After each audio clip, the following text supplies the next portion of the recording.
Hey everybody, how's it going? Thanks for stopping by again. Look, if there's one thing that doesn't mix in this world, it's Bernie Sanders and billionaires.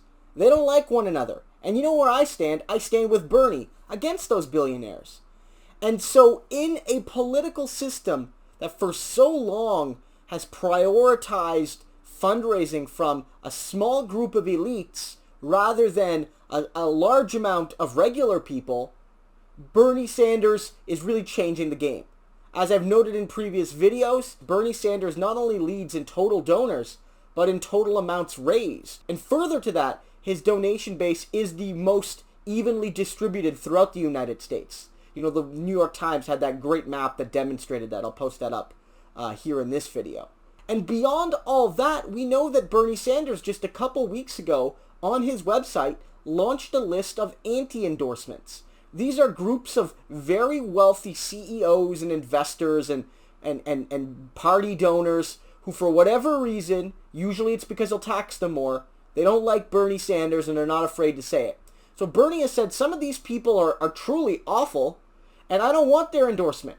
And not only do I not want their endorsement, I take their rejection of me as the best endorsement of all.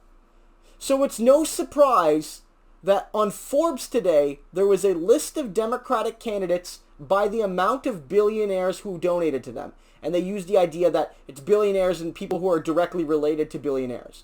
And what they found is that most of the Democratic candidates have had at least one or two billionaires donate to them. But a few of the front runners have had significant amounts of donations from billionaires. Looking at the data here, Pete Buttigieg really leads the pack with about 23.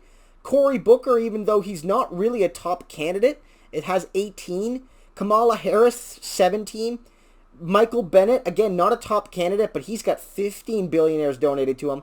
And Joe Biden, though he's the front runner, is sort of back in fifth in the billionaire race at 13. I'm not going to go into each individual person, below this. People like Beto O'Rourke and Kirsten Gillibrand and Amy Klobuchar have a few billionaires who have donated to them.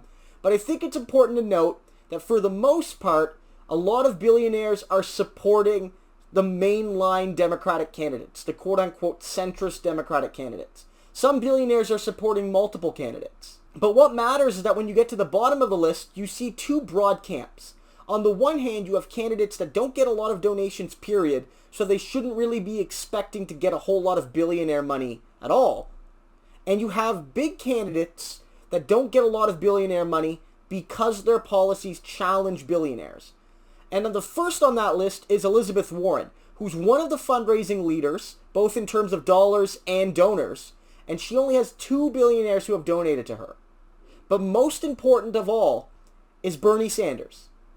Bernie Sanders has the most donors of everybody, and has the most money raised of everybody, and has the best distribution of donors of everybody, and yet does not have a donation from a single billionaire or billionaire family member. Not a one, according to this data, at least at the point where this data was cut off at the last, election commission reporting period. He has not one single billionaire who has given him money. Everybody else, they have at least a couple, or they're like large, not to be offensive, but they're largely insignificant candidates in terms of polling, and so they don't have a lot of donors, period. Even Elizabeth Warren, who again, I have a lot to like about Elizabeth Warren, has 2 billionaire donors. At the end of the day, there's one candidate that has a chance of winning and is unequivocally rejected by the billionaire class, and that's Bernie Sanders. And the reason that is because Bernie's policies, but not just his policies, his way of approaching politics is a fundamental threat to the existence of billionaires. And Bernie's immediate policy goals isn't to abolish billionairehood, but the eventual goal of a Bernie Sanders society is to make the idea of billionaires extinct. A billionaire is a policy failure. They shouldn't exist. There's no way that anyone merits, no matter how intelligent or innovative or lucky or gifted or what have you, no matter what, no one deserves that amount of money at all. And so Bernie Sanders has for a long time made the case like Franklin Delano Roosevelt did, that you should judge me by my enemies, and the people who hate me give you a great sense for who I am. And Bernie Sanders has said time and again that I am not here for the billionaires. And he's not even doing it like a progressive-leaning centrist might, where they say, like, I don't support the billionaires, I'm here for regular people. Bernie has actually gone out and said, look, billionaires, you better work to stop me. Because if you don't stop me, I'm going to go after you. So if a billionaire said, Bernie, why should I vote for you? And Bernie would say, don't vote for me. If you're a hedge fund manager, don't vote for me. If you're a billionaire, don't vote for me. It's not in your interest. I'm being honest here and saying that I am not running to fulfill your political and social and economic objectives. I'm running to stop your political and social and economic objectives. And I'm going to be open about that. And even Elizabeth Warren, for all the great stuff, hasn't gone that far yet. She continues to identify as a capitalist. She, I think, has more of this desire for mainstream respectability than Bernie Sanders. She has gotten, although less than many of the other frontrunners, some billionaire money. And so I think this is a key distinction. Bernie Sanders is running to transform the economic order. And even the other nominally progressive candidates in the race can't say the same. Again, the only one that comes close is Elizabeth Warren. But it doesn't matter because Bernie is the one. And that's why there's no billionaire money there. And again, I can't stress this enough. The only other people with zero and in low amounts are Bernie and Liz. And Bernie is leading in donors and yet has no billionaires. It's incredible. It's incredible. So when you're looking for a politician that puts his money where his mouth is, or in this case, doesn't put billionaire money where his mouth is, it's got to be Bernie Sanders. Because a lot of progressives, a lot of them have done this. They say they're here for the 99%, they're fighting for regular people, they're fighting for public health care and education, they're fighting for an equal society, and they get all this progressive coverage and goodwill, and yet behind the scenes they take the billionaire money. And that means, whether we like to admit it or not, the billionaire gets a little piece of their political soul. It's sad to say, but it's true. Bernie Sanders, on the other hand, will call out the billionaires more stridently than his opponents.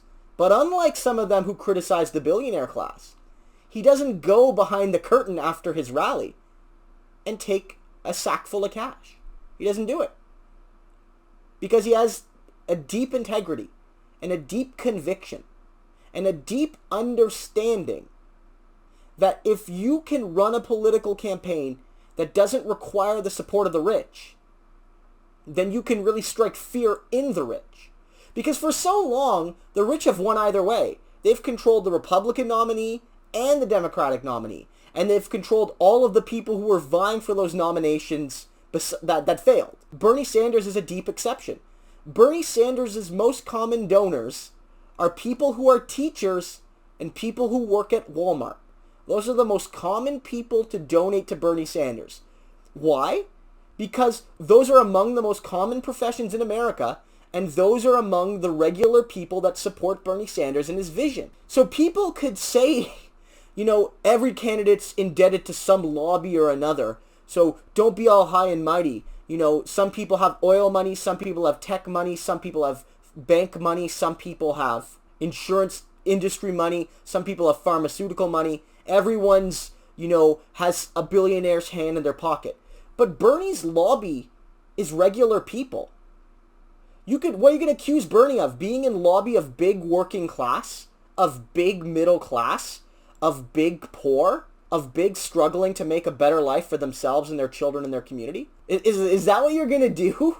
Are you really going to say, Bernie Sanders, big everybody and Bernie Sanders are uniting against regular people? No, big everybody is everybody. It's everybody.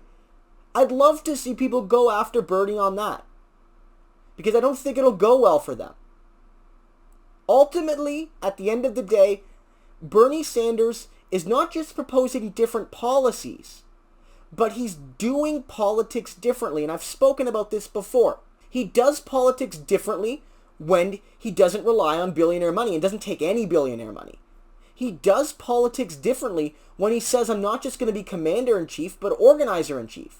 He does politics differently when he mobilizes his massive list of donors and volunteers and supporters to support striking workers and to support undocumented people. And he does politics differently when he goes on the insulin caravan to help some of the most vulnerable people get something that should be a human right. Bernie Sanders is a special candidate, and he's building a special movement, and I'm happy to be along for the ride.